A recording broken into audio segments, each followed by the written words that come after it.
Hi guys, thanks for tuning in to Mike Views It All again. Friends I was with last night know me as a little bit bombastic, maybe arrogant at times, but I was pretty close to calling the bottom of the last recession. I'm not going to say I called the beginning of it, but I'm going to go out on the line right now and tell you what I told these people that were looking at me like I was crazy. And I said that the next recession is going to start within 6 months. And in 8 months by March, the stock market will have lost 20% of its value. And I don't know if you guys agree with me or disagree with me, but I'm going to tell you what I see in retail and working with everyday people on the ground floor.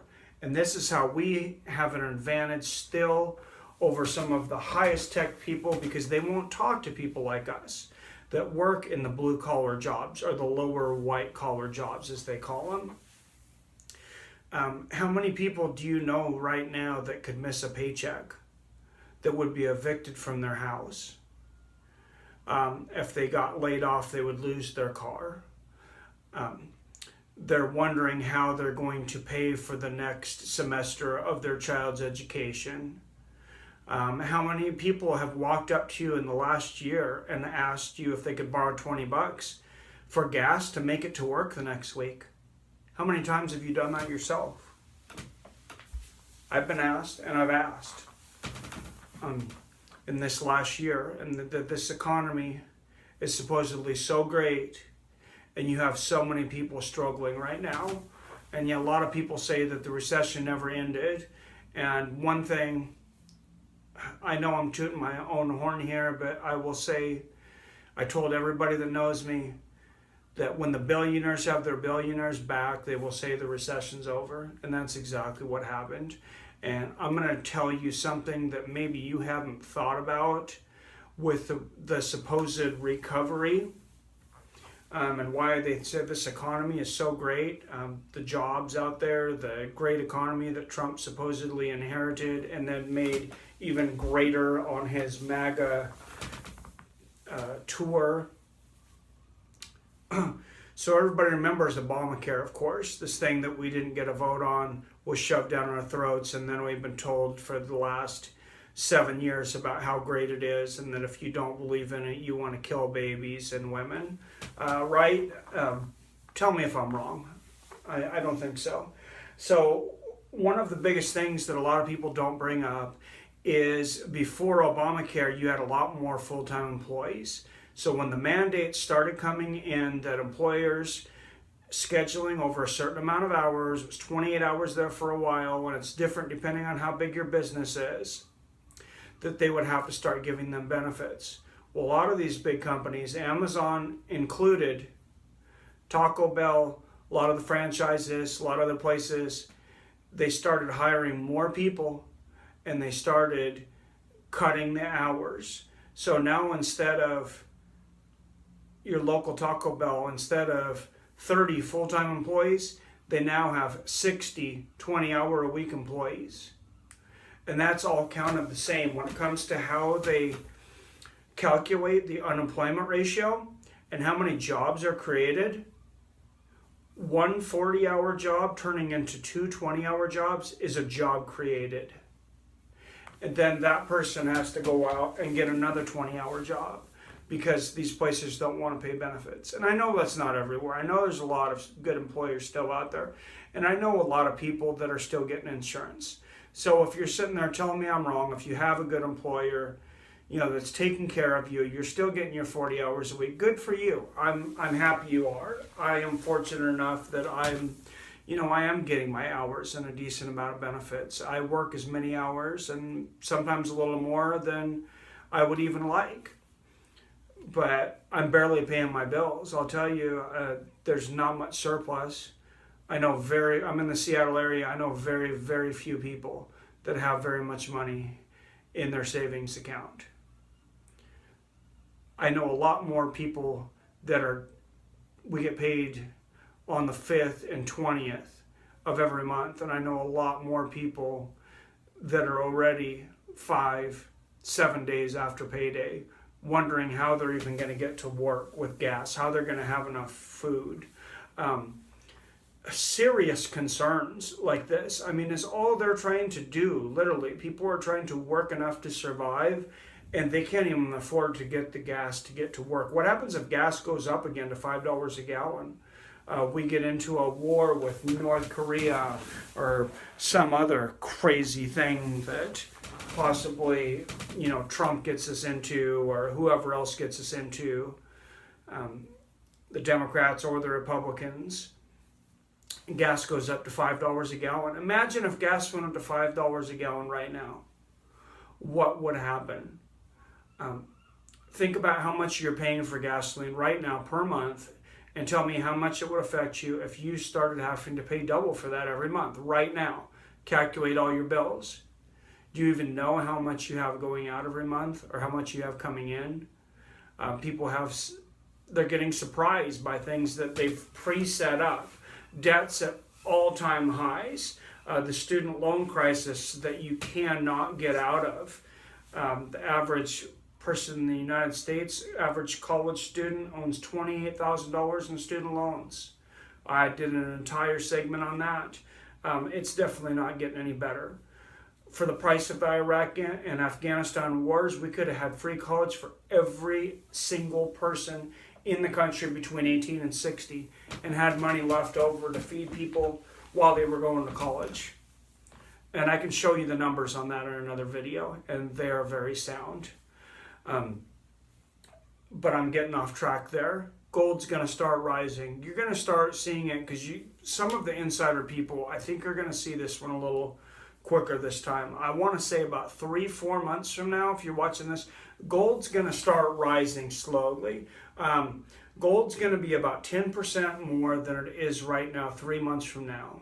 And I know I sound like I'm on the inside track, I'm trying to be prophetic, or I'm just a nut, and maybe I am. But I'm going to tell you, I think gold's going to be up about 10%, and I think silver's going to be up closer to 18 to 20%. I know I'm being very specific in all these calculations, but I'm telling you, I think these things are going to happen. That's what's going to start happening 3 months in.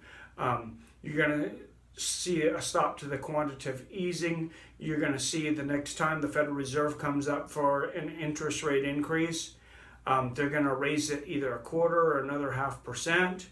And that's going to make people think you're going to see a little more of a bubble. You're going to see a little more of a jump on the market because they're going to try to calm everyone down. They're going to raise that interest rate because that sends a signal to Wall Street that everything's doing better. We can raise interest rates. We've had interest rates so low for so long. A lot of these businesses right now, they cannot even take another 0.5% increase. I'm telling you, you're gonna see it. If this happens, you're gonna see businesses hurting. Businesses are not able to pay a living wage right now. Some states have actually decreased their minimum wage. I believe it was Missouri went back to the standard $7.75, which is the national minimum wage, and there's not a state in the union that you can live on $7.75 an hour and have modern amenities like electricity. Things that they talk about deflation. I have some private stock in a company that I'm not going to name because I'm not allowed to say how much they went up or down or whatever, but they had a down year for the first time ever. I know that sounds unbelievable, but 30-some years, it's a very stable company, maybe 40 years. They'd never had a year where the stock had went down. This is an ESOP employee-owned company, and this year it went down, and they gave the reason as deflation. Now, can anybody tell me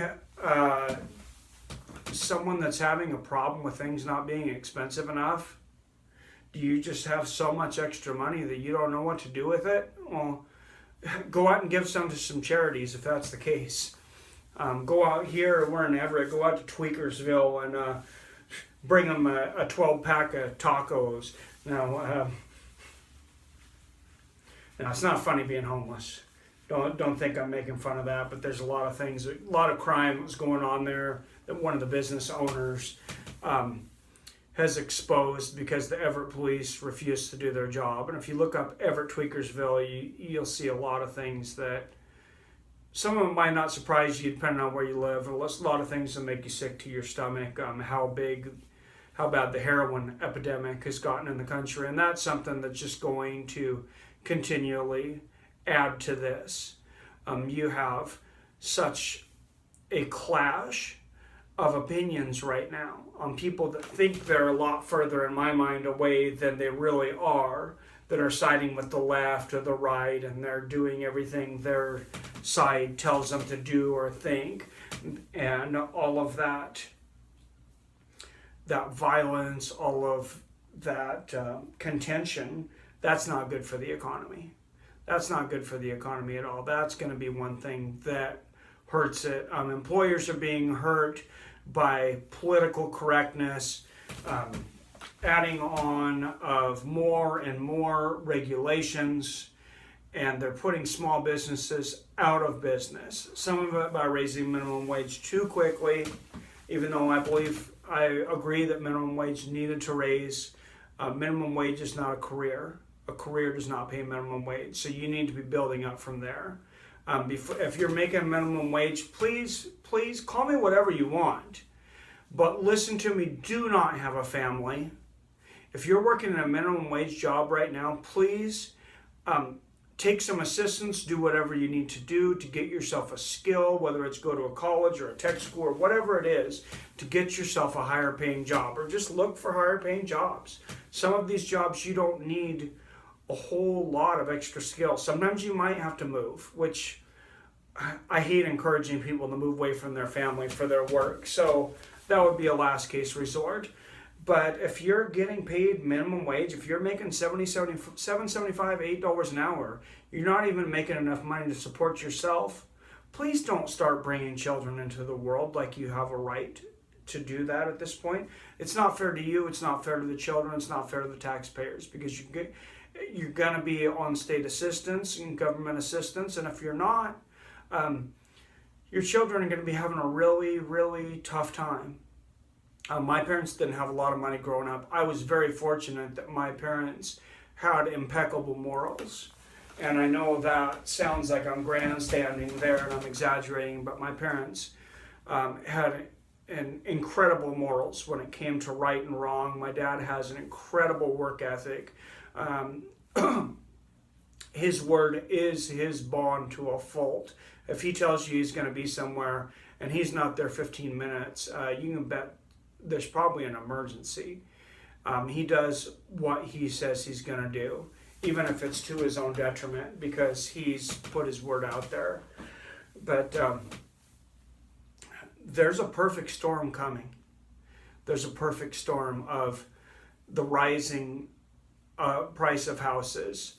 Homeowner increase is the lowest it's been since, I believe, the 1960s, which housing wasn't even a large percentage of your income back then.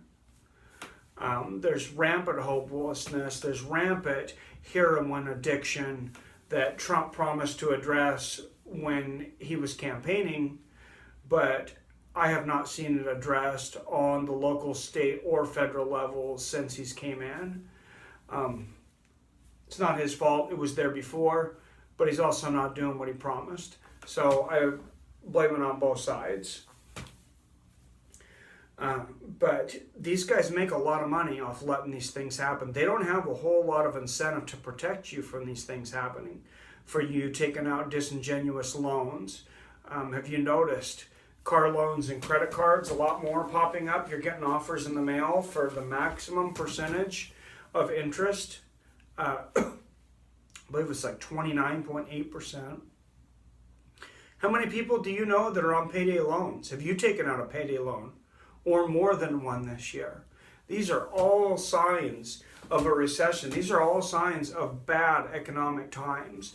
And I believe we put a Band-Aid on that 2008 recession. The economy did not recover. Excuse me. The billionaires got their billionaires back.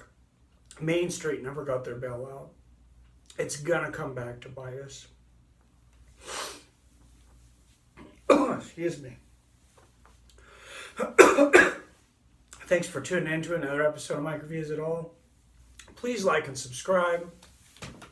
Please give me your comments down below. And I'm going to go and rest my voice. Have a great week.